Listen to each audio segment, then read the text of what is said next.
ఆలగడ్డ మండల కన్వీనర్ శీలం హరికుమార్ రెడ్డి మీడియాతో మాట్లాడారు. రైతుల సంక్షేమమే తమ ప్రధానమని, నష్టపరిహారం కోసం హామీ తీసుకున్నామని అన్నారు. అలాగే ఇసుక ధరలపై కూడా సరైన చర్యలు జరుగుతాయని చెప్పారు.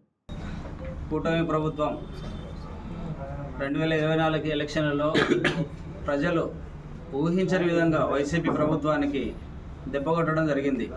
151 సీట్లు అని చెప్పేసి విరవీగినటువంటి వైఎస్ఆర్ పార్టీ ప్రజలు కూటమి ప్రభుత్వానికి 164 సీట్లు కట్టేసరికి 164 సీట్లు కట్టబెట్టేసరికి దిమ్మ తిరిగిపోయి ఏం మాట్లాడాలనో ఏం చేయాలనో అర్థం కాక ఏదైతే వైసీపీ ప్రభుత్వంలో అవినీతి కార్యక్రమాలు ఏ రంగాలలో అయితే జరిగాయో ఇసుకలో కానీ మద్యంలో కానీ అదేవిధంగా అనేకమైనటువంటి ప్రభుత్వ పథకాలలో అవినీతి చేసినారు. కాబట్టి మేము చేసేటువంటి అభివృద్ధిని, ప్రజలకు చేసేటువంటి సంక్షేమాన్ని, ప్రజలకు ఇచ్చేటువంటి వసతులను చూసి ఓర్వలేక కూటమి ప్రభుత్వం పైన ఏ విధంగా ప్రజలలో వ్యతిరేకత తీసుకురావాలని చెప్పేసేటువంటి ఆలోచనతోనే వాళ్ళు మాట్లాడుతున్నారు తప్ప వాళ్ళు ఏ విధమైనటువంటి కార్యక్రమం తీసుకున్నా అందులో అవినీతి చేశారు. ఇప్పుడు ఇసుక గురించి ఆర్లగడ్డలో ఏదో జరుగుతుందని చెప్పేసి రాష్ట్ర వ్యాప్తంగా చర్చ జరుగుతుందని చెప్పేసి మా ఎమ్మెల్యే గారి మీద బురద చల్లాలనేటువంటి ఉద్దేశంతో మాట్లాడడం జరుగుతూ ఉంది.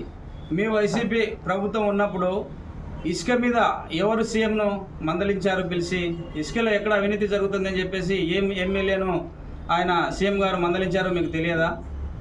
అటువంటి అంశం ఏమైనా ఇక్కడ జరుగుతుందా? లేదు. ఎవరో ప్రైవేటు వ్యక్తులు అమ్ముకోవడానికి వచ్చి అధిక ధరకు వాళ్ళు అమ్ముకోవాలనేటువంటి ఉద్దేశంతో వాళ్ళు చేసినటువంటి వీడియోను సోషల్ మీడియా ద్వారా మీరు దాన్ని ఆసరాగా తీసుకొని ఇక్కడ ఏదో ఇసుక మీద అవినీతి జరుగుతుందని చెప్తారు. వైసీపీ గవర్నమెంట్లో ఇసుక దొరకక ఎన్ని వర్గాల ప్రజలు ఇబ్బంది పడ్డారో అందరు ప్రత్యక్షంగా చూశారు. అటు కార్మిక రంగంలో కానీ, తర్వాత బేల్దారులు కానీ అందరూ ఇసుక లేక ఇల్లు కట్టుకునే వాళ్ళు కూడా ఇల్లు ఆపేసుకొని గగ్గోలు పెట్టేటువంటి పరిస్థితి. ఒక్క లారీ ఇసుక ₹1,00,000 అమ్మారయ్యా వైసీపీ గవర్నమెంట్లో, అందరికి తెలిసినటువంటి విషయం. ఈరోజు ఆ ఇసుక ప్రజలకు ఇళ్ళ దగ్గరికి చేరే విధంగా వచ్చింది. మీ ముఖ్యమంత్రి గారు ఇసుక ద్వారా పిలిచినప్పుడు ఇసుక బొకాసుడు అని చెప్పేసి కిషోర్ రెడ్డి గారు ఆయన మీద స్టేట్మెంట్ ఇవ్వడం జరిగింది, ఎమ్మెల్యే గారి మీద. మా ఎమ్మెల్యే గారు అట్లా ఏమైనా చెప్పారా? ఇసుక దగ్గర ఎక్కువ తీసుకోండి అని చెప్పేసి. మీరు ఎప్పుడు ప్రశ్నించాలి? ప్రశ్నించండి, తప్పులేదు. ప్రజల నుంచి మీరు అధిక ధరకు అమ్ముతున్నారని చెప్పేసి ప్రజల నుంచి మీకేమన్నా వినతులు వస్తే, ప్రజల నుంచి మీకేమన్నా సలహాలు సూచనలు తీసుకోండి, మాకు ఇబ్బంది అవుతుందని చెప్పేసి ప్రజలు మీ దగ్గరకు వస్తే తీసుకోండి. ఎవరో ప్రైవేటు వ్యక్తి ట్రాక్టర్ ఇసుక తీసుకొచ్చి ఎక్కువ ధరకు అమ్ముకోవాలని చెప్పేసి ఎక్కువ ధరకు అమ్ముతుంటే మా వాళ్ళు అడిగిస్తే దాన్ని నేను బతకలేను, నేను చచ్చిపోతానని చెప్పేసి సోషల్ మీడియాలో పెడితే దాన్ని ఆసరాగా తీసుకొని మా ఎమ్మెల్యే గారి మీద మీరు బురద వెళ్ళడం జరుగుతుంది. ఇది మంచి పద్ధతి కాదు. ఆర్లగడ్డ ప్రజలు అన్ని ప్రభుత్వం అందించే సంక్షేమ పథకాలన్నీ సకాలంలో అందుతూ ఉన్నాయి. ఏదైతే పెన్షన్ల విషయంలో కావచ్చు, ఎరువుల విషయంలో కావచ్చు, అన్నీ సకాలంలో అందుతున్నాయి, తృప్తిగా ఉన్నాయి. ఈ మధ్య పంట నష్టం జరిగిందని చెప్పేసి వాటికి పరిహారం ఇవ్వాలని చెప్పేసి కూడా మీరు మాట్లాడుతూ ఉన్నారు.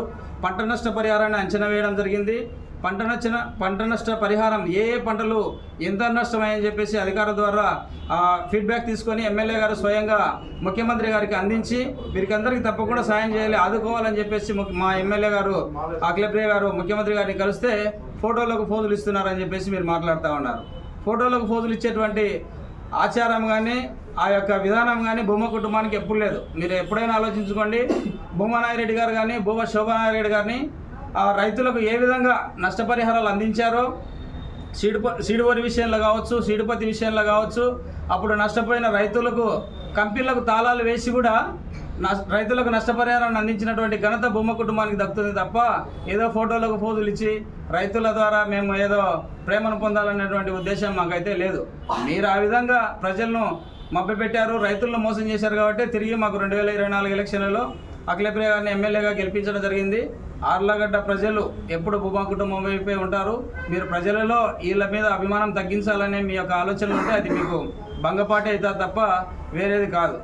కాబట్టి ఏదైనా మీరు మాట్లాడేటప్పుడు, ఎప్పుడైనా మీరు ప్రెస్ మీట్ పెట్టినప్పుడు ఎమ్మెల్యే గారు ఇక్కడ లేనప్పుడు ప్రెస్ మీట్ పెడతారు.